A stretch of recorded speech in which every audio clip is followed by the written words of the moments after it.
stance position. It doesn't have to be a very long stance. The important thing is that I want the back foot, the right foot, only on the toe, so not here, all the way propped up. And then the left side, you're gonna make sure that your knee is either right on top, if not slightly behind the heel. Okay, the knee will be unlocked and a little bent. You just don't wanna be here, okay? Because that's gonna serve the purpose of biasing where air goes when we breathe. The back foot is a pushing position. The left foot is, we're not quite on the left side yet, so the left side of my body is further back than the right, theoretically, okay? So we wanna keep that position based on where we are with our legs and feet. And this is going to be an intercostal stretch. Intercostals are muscles between the ribs. In order to change lengths in intercostals, we have to breathe, okay? So there's a little caveat here. Once you're in this setup and you're soft and you have that front shin behind the heel, left hand goes on the right ribs below the breast. This arm, eventually you're gonna put it here, but right now I'm gonna dangle it, okay? Number one is you have to make sure the ribs move when you breathe, or else this doesn't work. Okay, so that means don't squeeze muscles, because the ribs will not move if you squeeze muscles. You exhale, and then with your hand here, you should feel those ribs relax. Almost like they get smaller inside my shirt, they deflate down, they fall toward my hip.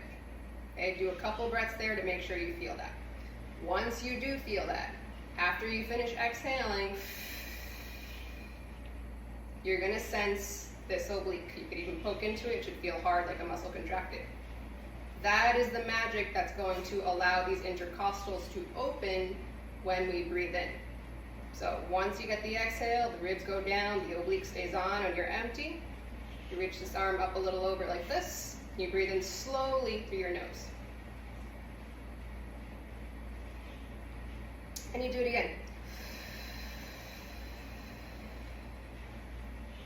So as you exhale, I use this hand to tell me these ribs are coming down. If you poke into the meat right below the ribs, between the ribs and hips, that's where your obliques are, you'll feel that muscle contracting. It's keeping the ribs anchored down, and this arm is reaching up and over at the same time to create length between those 2 points. You stay there, you breathe in.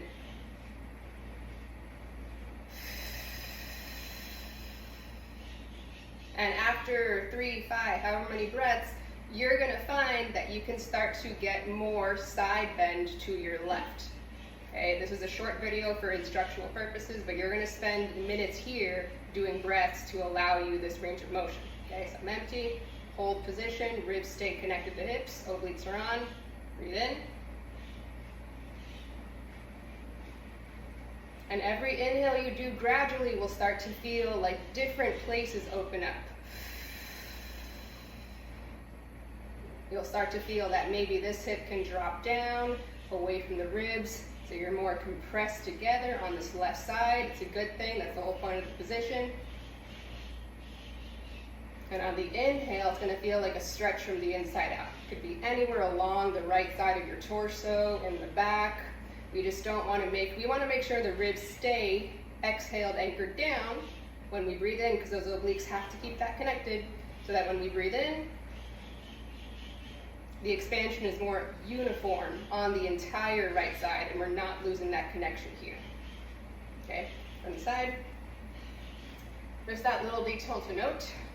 The position of the setup. This shin slightly back, this foot propped up, and that's gonna allow so that as time goes by and as breaths happen, you get more space between these two things. This hip might drop away as you keep reaching up and over away from that side. So you're side bending over your left, and you're getting that little push feeling from the position of the back foot. You may or may not feel this, but not too important. And on the left side, again, we said left side behind the foot. So I want my left side to be slightly behind the right as I'm doing this exercise. Okay, all that positioning is going to make sure that when we do these breaths, they start opening, opening, opening, giving us more room to lengthen this entire right side and get heavier over the left. Making sure that at no point we lose balance in our feet. So we shouldn't be here. If you've lost that, maybe you're bent over too prematurely, so don't get here right away. Again, this is a short video for demonstrational purposes. You're gonna spend minutes here, many breaths, to open up slowly, slowly, slowly, and you'll end up more being able to side bend still with the obliques holding ribs down, with everything opening up from that intercostal stretch.